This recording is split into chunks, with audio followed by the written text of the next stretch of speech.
Lasers, short for light amplification by stimulated emission of radiation, are found in almost every aspect of our lives, from barcode scanners to eye surgery.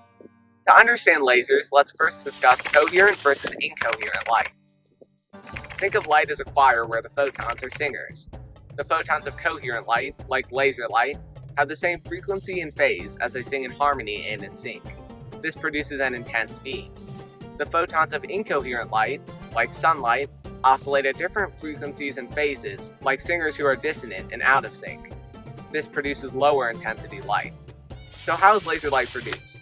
At an atomic level, electrons can jump from one energy state to another as if they're climbing up a ladder. An external power source, called a pump, excites electrons from the ground state to an excited state. The electrons then drop from this short-lived second state to a somewhat lower, longer-lived metastable state. This is necessary for population inversion, in which more electrons occupy a higher energy state than the ground state. Electrons accumulate in this metastable state until they are stimulated to release photons and drop back down to the ground state.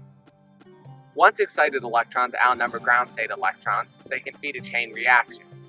Think of it like an avalanche of boulders on a mountain. The rocks are somewhat stable until you start shaking the mountain. As they tumble down, they displace more and more rocks.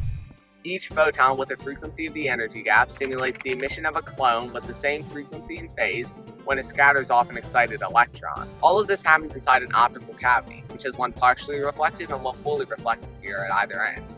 Photons bounce back and forth within the cavity, stimulating more and more emissions. Some of the light is not reflected and passes through the partially reflected mirror as a concentrated column of light.